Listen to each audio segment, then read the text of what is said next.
बस बहुत से बेड़ा पार हो जाता है। इसीलिए कहा जाता है कि भजन करो। जब भजन करेंगे तब सजन मिलेंगे।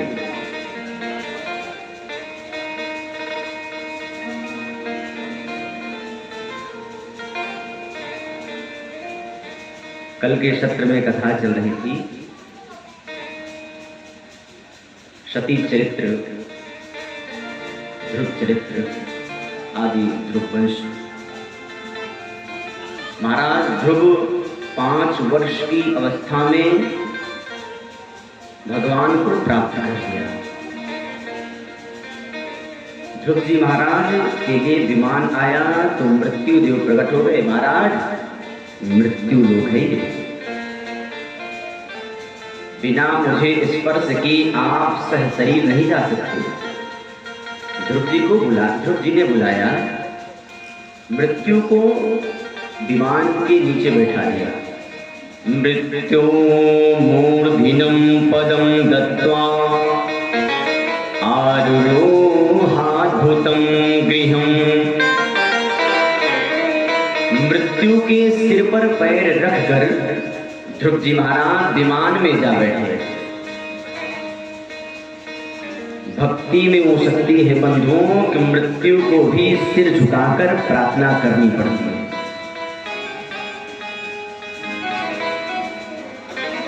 आज ध्रुव जी महाराज ध्रुवलोक को चले गए। इनके वंश में आगे बैन राजा हुआ, उसके बाद पृथ्वी जी महाराज हुए। इस पृथ्वी का दोहन करने से पृथ्वी का भूमि का नाम पृथ्वी पड़ा है। उनकी पत्नी अर्ची देवी, बड़ा लंबा वंश चला। मनु महाराज के दूसरे पुत्र हैं प्रियव्रत। 5 संतान थी। आपूतिर्देव भूतिश् प्रसूतेति सत्तमा। 3 कन्या, आपूति, देवहूति, प्रसूति।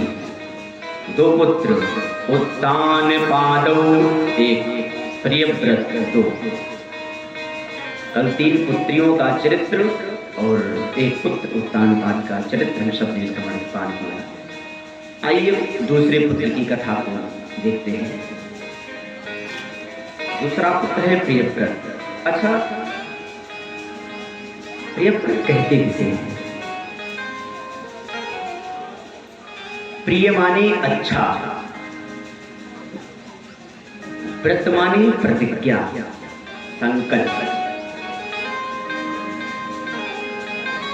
जिसके जीवन में अच्छी प्रतिज्ञा हो वो प्रियव्रत है। लघु सुत नाम प्रियव्रत कहाई, वेद पुराण प्रशंसहि जाहि। ये है प्रियव्रत। इनका विवाह हुआ था विश्वकर्मा की पुत्री भरिष्मती से।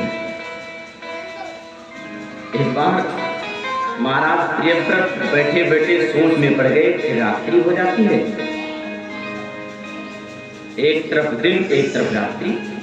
सूर्य कभी यहाँ उदय होता है तो कभी यहाँ से अस्त होकर कहीं अलग उदय होता है। लोग जब सूर्य नारायण इधर अस्त हो जाते हैं तो लोग सो जाते हैं। रात गवाई सोय कर, दिवस गवायो खाए। प्रियव्रत जी ने सोचा कि दिन भर काम किए, रात्रि में सो गए। यदि ये रात्रि ना हो तब तो और अच्छा, लोग और बिजनेस करेंगे और पैसा कमाएंगे। मन में ये बात चल ही रही थी। सोचा कि चलो एक ज्योतिर्मय रथ को प्रकट किया। भगवान सूर्य नारायण आगे आगे जा रहे हैं, पीछे से ये ज्योतिर्मय अपने रथ को लेकर पृथ्वी की परिक्रमा करने लगा। 7 दिन तक, 7 रात्रि तक महाराज प्रियव्रत ने रात्रि होने ही नहीं दी। ब्रह्मा बाबा ने समझाया, अरे बेटा, अमंत्रमक्षरम नास्ति, नास्ति मूल मनौषधम। अयोग्यः पुरुषो नास्ति योजकस्तत्र दुर्लभः। बेटा प्रकृति की वस्तु कोई व्यर्थ नहीं है, सबकी आवश्यकता है। गीता में भगवान तो यहाँ तक कहते हैं कि काम क्रोध की भी आवश्यकता है, बस समय अनुसार। इसलिए बेटा रात्रि व्यर्थ नहीं है भाई, एक ही जनरेटर है, रात दिन चलने देंगे तो जल्दी बिगड़ जाएगा। एक पंखे को टांग दिए, रात दिन तक चलने दीजिए, 2-4 दिन तक चले, तीसरे दिन पता लगेगा भैया इसका कुछ गड़बड़ हो गया। इसलिए बेटा अमंत्रमक्षरम नास्ति नास्ति मूलमनौषधम। व्यर्थ में परेशान हो रहे हो बेटा, छोड़ दो भाई। सबकी आवश्यकता है, दिन की भी आवश्यकता है, रात्रि की भी आवश्यकता है। घर में आज सब्जी बनी है,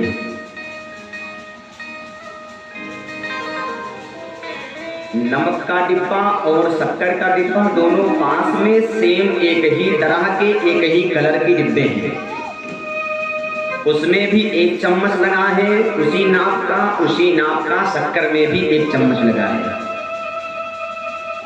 सब्जी बन रही थी, बनाने वाली माता जी ने सोचा कि शक्कर को यही नमक है, उठाया 2 चम्मच नमक छोड़ दिया।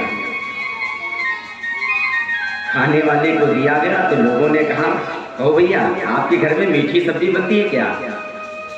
तो सब्जी को जब थोड़ा टेस्ट लिया गया, स्वाद लिया गया, तो पता चला हाँ ये तो भाई इसमें तो गलती हो गई, नमक के जगह चीनी पड़ गई, शक्कर पड़ गया। चलो कोई बात नहीं।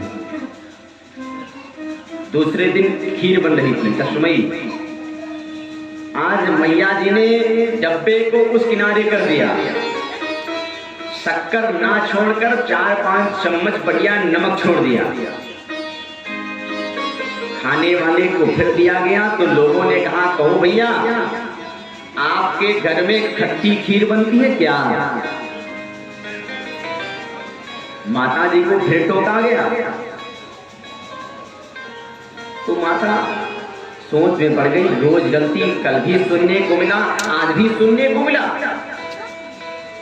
उठाओ दोनों डिब्बे को आज फेंक दो। अरे भाई नाना, डिब्बे को मत फेंको, डिब्बे में दोष नहीं है, दोष तो हमने है कि हमने उसे देखा नहीं, पहचाना नहीं।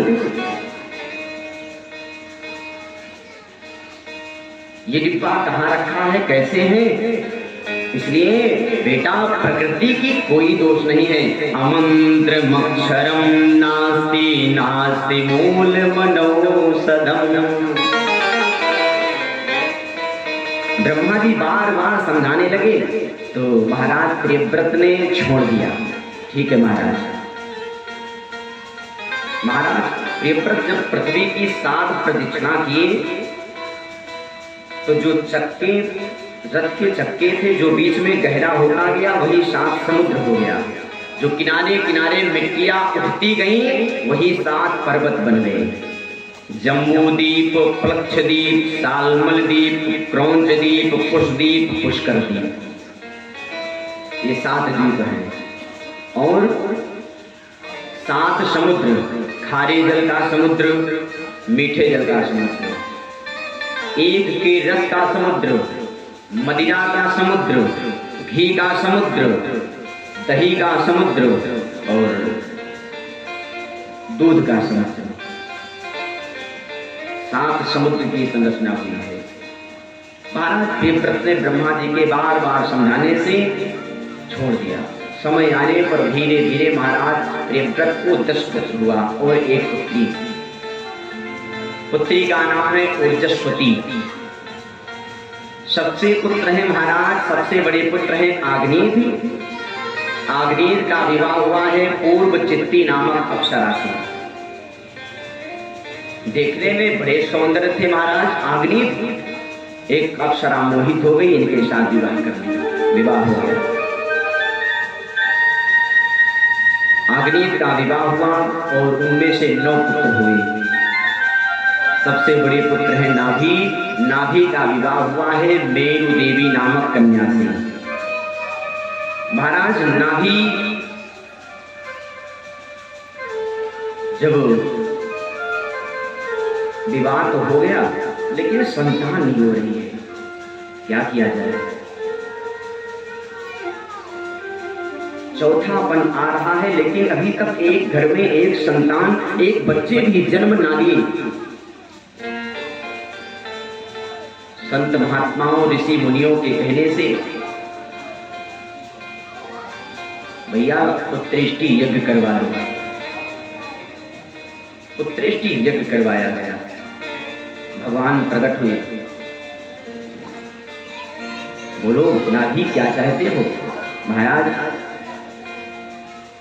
चाहूं तुम ही समान सुत, प्रभु शन कवन दुराओ। प्रभु मैं तो आपके समान चाहता हूं। प्रभु ने कहा देखो भाई, मेरे समान तो मैं ही हूं, मेरे समान तो इस पृथ्वी लोक पर इस युग में कोई है ही नहीं। अब मैं आपके समान में कहां खोजने जाऊं अपने समान? यदि तुम्हारी इच्छा है तो मैं ही तुम्हारा पुत्र बनकर आऊंगा। मानसकार लिखते हैं आप सही से को जो कहा जाए, आप सही से को जो कहा जाए, आप सही से को जो कहा जाए,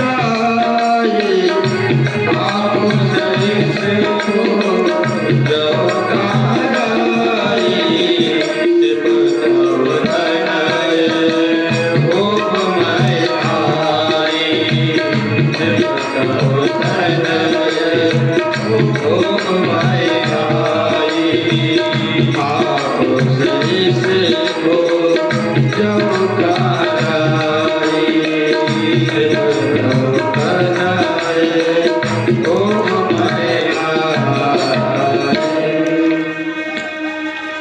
भगवान ने कहा नाभि जी चिंता मत करो, चिंता मास्तु, चिंता करने की आवश्यकता नहीं है, मैं ही तुम्हारा पुत्र बनकर आऊंगा। समय आने पर धीरे धीरे भगवान प्रकट हो गए। आज भगवान ऋषभ देव के रूप में प्रकट हो गए। बोल ऋषभ देव भगवान की जय हो। अच्छा, ऋषभ देव कहते किसे हैं? व्याकरण की दृष्टि से देखा जाए तो कामान वर्षति इति शभा, अर्थात जो कामना की वर्षा कर दे वो ऋषभ है। भगवान ऋषभ जब प्रकट हुए तो इंद्र ने जल वृष्टि करना बंद कर दिया। यदि ये भगवान होंगे तो इनकी प्रमुखता को मैं समझूंगा, देखूंगा कि भगवान है कि नहीं। आज इंद्र ने जब वर्षा करना बंद कर दिया, नगर में सूखा पड़ने लगा। भगवान ऋषभ देव ने स्वतः वर्षा करवा दिया। महाराज इंद्र लज्जित हो गए। नहीं, ये तो साक्षात परमात्मा है, साक्षात भगवान है। इंद्र ने अपनी पुत्री को लेकर आए जयंती को, और जयंती के साथ ऋषभ देव जी के साथ विवाह करा दिया। धीरे धीरे समय आने पर महाराज ऋषभ देव के 100 पुत्र हुए थे, जिसमें से सबसे बड़े पुत्र हैं भरत। पहले इस देश का नाम अजनाभ था,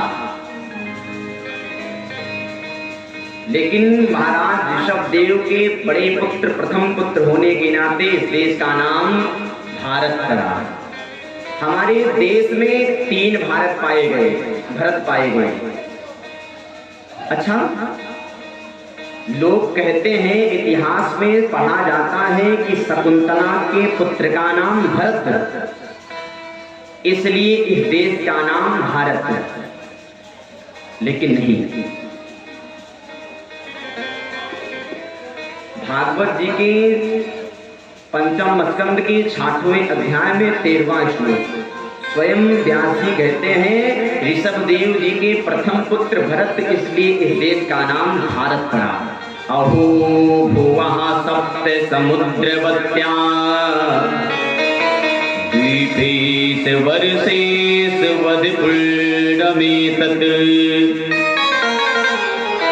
गायन्ति यत्र जना मुरारे कर्माण भद्राण वतारवन्ति। महाराज ऋषभ देव के बड़े पुत्र होने के नाते इस देश का नाम भारतवर्ष पड़ा। 3 भरत पाए गए। शकुंतला के पुत्र भरत। अच्छा, हमारे देश का नाम 3 ही अक्षर में क्यों? 4 अक्षर में कर देते। भारत 3 ही अक्षर है, कुछ और जोड़ देते, क्योंकि हमारे देश में मुख्यतः 3 ही भरत पाए गए। शकुंतला के पुत्र भरत, महाराज दशरथ नंदन पुत्र भरत, महाराज ऋषभ देव के पुत्र भरत, इसलिए 3 अक्षर से इस देश का नाम ही पड़ गया भारतवर्ष। बोल भारत माता की जय हो। महाराज भरत धीरे धीरे बड़े हुए हैं, राजपाट को संभालना शुरू किया है। और इधर ऋषभ देव जी महाराज गृहस्थ आश्रम को छोड़ दिया, संन्यास आश्रम को धारण किया है। धीरे धीरे महाराज संन्यास वृत्ति को धारण किया। अपने शरीर में इतनी गंदगी लपेटे रहते हैं, जहां पर मलमूत्र का त्याग करते हैं वहीं पर लेट जाते हैं, वहीं पर बैठ जाए। दुनिया वाले इनसे दूरी बनाने लगे। जब दुनिया वाले दूरी बनाने लगे तो महाराज के शरीर से ऐसी दिव्य सुगंध निकलने लगी कि 40 कोश तक वातावरण शुद्ध होने लगा। तस्हाया पुरी से सुरभि सौगंध्यम वायुष्टम देशम 10 योजनम समन्तात पुरभिम चकार। 10 योजन तक महाराज पूरा वातावरण पवित्र होने लगा, शुद्ध होने लगा। ऐसा लगता है कि मानो चमेली के पुष्पों की सुगंध आ रही हो, ऐसा लगता है मानो चंदन की सुगंध आ रही हो, ऐसा लगता है मानो इत्र की बरसात की जा रही हो। जब दुनिया वाले दूर होने लगे तो अरिमा महिमा रिद्धि सिद्धि ये सब प्रकट हो गई। महाराज मुझे चरणों की दासी बना दो। अष्ट सिद्धि प्रकट होकर कहती हैं महाराज मुझे दासी बना दो। अरिमा महिमा गरिमा लघिमा प्राप्ति पराकाम की सिद्ध वशित्व, यही अष्ट सिद्धियां हैं। लेकिन महाराज ऋषभ देव ने एक भी सिद्धि को अपने पास फटकने नहीं दिया। क्यों? परीक्षित ने कहा गुरुदेव लोग सिद्धि के लिए तुम मरे जा रहे हैं। कोई भूत प्रेत की सिद्धि करता है, कोई भैरव को सिद्ध करता है, कोई हनुमान जी को सिद्ध करने में लगा, लेकिन अष्ट सिद्धि नवनिधि प्रकट होकर कहती है महाराज मुझे चरणों की दासी बना लो। तो महाराज ऋषभ देव ने ठुकरा क्यों दिया? इसलिए ऋषभ देव जी ने ठुकरा दिया क्योंकि जब सिद्धि आएगी तो मन में प्रसिद्धि की कामना भी जगेगी। मान लो मैंने सिद्धि को स्वीकार किया, कोई पीड़ित व्यक्ति आ गया मेरे पास, तो मैं सोचूंगा लो भाई थोड़ा सा काम कर दूं। वो व्यक्ति दूसरे से बताएगा, वो व्यक्ति दूसरे से बताएगा, चारों तरफ मेरी प्रसिद्धि फैल जाएगी, मेरा नाम विख्यात हो जाएगा। जब मेरी प्रसिद्धि फैल जाएगी, चारों तरफ मैं प्रसिद्ध हो जाऊंगा, तब मुझे अभिमान आ जाएगा। अब तो मैं स्वयं परमात्मा हो गया हूं। इसलिए महाराज ऋषभ देव ने सिद्धियों को ठुकरा दिया। धीरे धीरे महाराज भरत भी अपने राजपाट को छोड़कर निकल पड़े हैं नेपाल की तरफ। वहीं पर कुटी बनाकर, आश्रम बनाकर रहने लगे। एक दिन महाराज भरत गंडकी नदी में स्नान पश्चात भगवान सूर्य नारायण को अर्घ्य दे रहे थे। ओम घृणी सूर्याय नमः। जैसे अर्घ्य दिए ही नहीं, उतने में एक गर्भवती मृगी जल को पीने के लिए आई। पीछे से किसी सिंह ने गर्जना कर दी। सिंह तेज तेज से दहाड़ रहा है। आज वो गर्भवती मृगी अपने प्राण को बचाने के लिए, नदी को पार करने के लिए छलांग लगा दी। मृगी तो छोटी सी, नदी तो बड़ी सी, नदी को कहां पार कर सकती है। जैसे छलांग लगाई वैसे उसका गर्भपात हो गया। बच्चा पानी में गिरा और मृगी का प्राणांत हो गया। महाराज भरत ये दृश्य देख ही रहे थे। मन में सोचा, रे राम राम, एक सिंह के डर से ये गर्भवती ने अपना प्राण दे दिया, मृगी ने। दया धर्म का मूल है, पाप मूल अभिमान। तुलसी दया न छोड़िए, जब लग घट में प्राण। महाराज भरत ने तुरंत उस छोटे से बच्चे को बचाने के लिए नदी में छलांग लगा दी। बच्चे को बचा लिया। दीन दुखी असहाय का सदा करो पुकार। जानो वेद पुराण का यही एक है सार। महाराज भरत ने इस मृग के बच्चे को बचाया, अपने आश्रम में लेकर चले आए।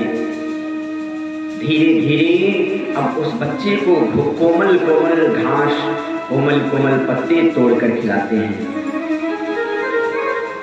धीरे धीरे माला छूट गई, भजन बंद हो गया। एक छोटे से मृग के बच्चे से प्रेम हो गया। इतना प्रेम हो गया जहां पर 24 घंटे में 20 घंटे 12-18 घंटे भजन होता था, अब वहां पर 5 घंटे भजन हो रहे हैं। बाकी समय बच्चे में जा रहा है। धीरे धीरे 5 घंटे भी बंद हो गए भजन। पूरा समय मृग के बच्चे में जा रहा है। कितना प्यारा है, कितना छोटा सा है, देखो कितना दुलारा है। यदि इसे छोड़ दूंगा तो कोई सिंह, कोई बड़ा जानवर इसका शिकार कर लेगा, अपने हृदय से लगा लिया। तैरना है तो समुंदर से तैरो, नदी नालों में क्या रखा है। आज महाराज भरत को एक मृग के बच्चे से प्रेम हो गया। दुनिया वाले कहते हैं मुझे भी प्रेम हो गया। तो तैरना है तो समुंदर में तैरो, नदी नालों में क्या रखा है। तो प्यार करना है तो मेरे राम से करो, दुनिया वालों में क्या रखा है। महाराज भरत बच्चे के प्रेम में मस्त हैं। इतना मस्त हो गए महाराज कि भजन बंद हो गया। एक दिन मृगों का झुंड निकल रहा था। मृगों के झुंड को देखकर, अपने जातियों को देखकर वो मृग का बच्चा उन्हीं झुंड के साथ मिलकर चला गया। महाराज भरत उस बच्चे की खोज में निकल पड़े। पूरा दिन समय व्यतीत हो गया लेकिन बच्चे का पता ना चला। भगवान सूर्य नारायण से पूछते हैं, हे सूर्यदेव, क्या आपने उस नन्हे से छोटे से बच्चे को देखा है? धीरे धीरे सूर्यास्त हो गया। भगवान चंद्रदेव निकले, हे चंद्रदेव, क्या आपने उस छोटे से बच्चे को देखा है? हे खग मृग हे मधुकर श्रेणी, खग मृग मधुकर श्रेणी, खग मृग मधुकर श्रेणी, खग मृग मधुकर श्रेणी,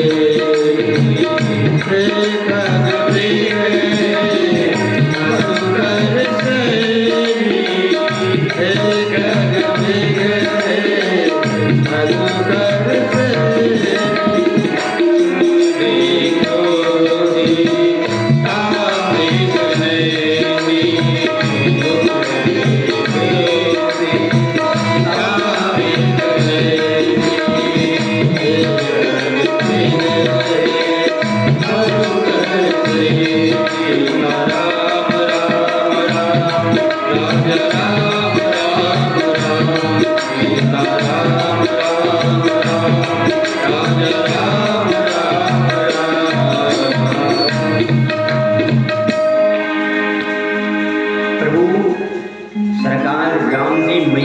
मृग खोज में निकले, वृक्षों से पूछते हैं, पशु पक्षियों से पूछते हैं। आज भरत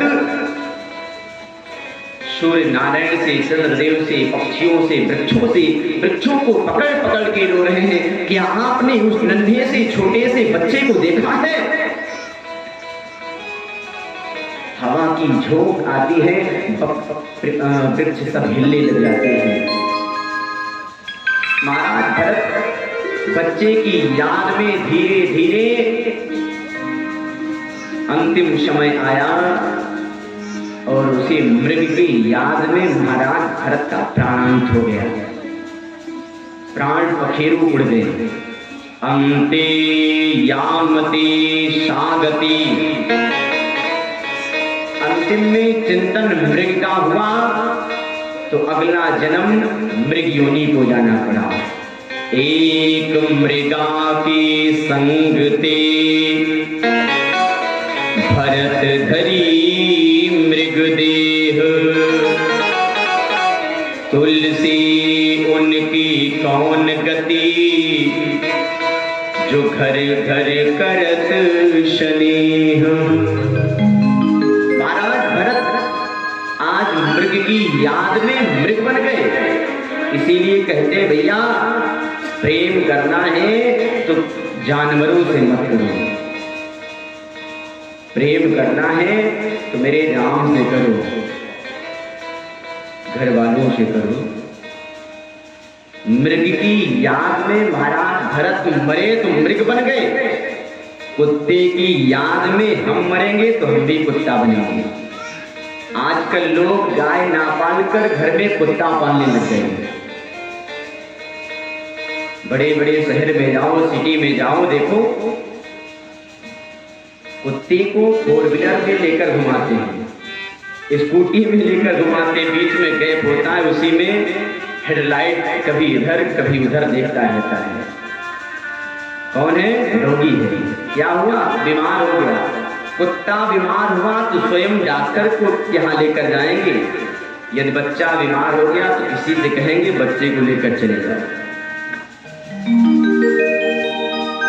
इसलिए कहते हैं कि कुत्तों से प्रेम नहीं। शास्त्र तो यहाँ तक कहते हैं कि कुत्ते को स्पर्श करना भी पाप है। पालने की तो बात छोड़ो, शास्त्र कहते हैं कि यदि कुत्ता घर में प्रवेश कर जाए तो भगवान आहुति स्वीकार नहीं करते हैं। यदि कुत्ते को अपने पास में अपने हृदय से चिपका कर रखा गया, अपने बेड बिस्तर पर लिटाया गया, तो पितृदेव की आंखों से अश्रुपात होता है। यदि कुत्ते घर में प्रवेश हो जाए, कुत्ते को स्पर्श कर लिया जाए तो शरीर पुण्यहीन हो जाता है। अब लोग कहेंगे महाराज वो भी तो जीव है, क्या उसे भोजन न दे? ये नहीं कहा गया। जीव है, जीव पर दया करनी चाहिए, लेकिन बिस्तर पर नहीं लिटाना चाहिए, उसके लिए दूसरी व्यवस्था करनी चाहिए। कुत्ते को बांधना नहीं चाहिए। कुत्ता वफादार होता है, अच्छी बात है, लेकिन कुत्ते को बांधो नहीं, कुत्ते को द्वार पे रखो, भोजन दे दो। आजकल बड़े बड़े घर वाले तो जाना कुत्ता पालते हैं, छोटे लोग तो कहते हैं चलो भाई छोड़ो, लेकिन बड़ी बड़ी घर में लड़का जब पैदा हुए तो, बड़ी बड़ी लोगवन में लड़का जब पैदा हुए तो, शीशी से दूध नौकरानी पिलावत है, ललना का डाल दिए पलना में खेला करे, वाह माता जी गोकुर बिलार ले कन्या खिलावत है। ये है रीत। बड़े बड़े घर में कुत्ते बिल्लियों को सीने से लगाया जाता है, बच्चे को पल्ले में लिटाया जाता है।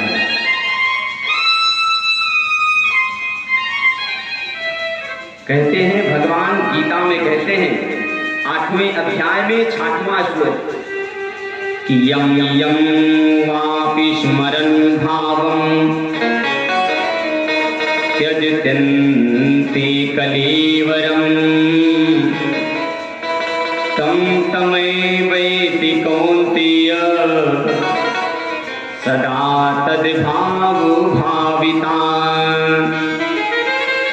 सदा तद्भावो भाविता। भगवान कहते हैं जो जिसको याद करते करते मरता है उसको उसी योनि में भेज दिया जाता है, चाहे जो हो। इसलिए भगवान को स्मरण करना चाहिए। अंतराम कहीं आवत नाही। एक भाव ये है कि मैंने अभ्यास नहीं किया इसलिए अंत में राम नहीं आया। एक भाव ये माना जाए कि अंत राम कहीं फिर आवत नाही। यदि अंत में राम कह दिया गया तो फिर ऊपर से फिर नीचे को नहीं आना पड़ता है। इसलिए महाराज भरत आज मृग को याद करते करते मरे तो मृग बन गए, लेकिन पूर्व जन्म का फल था,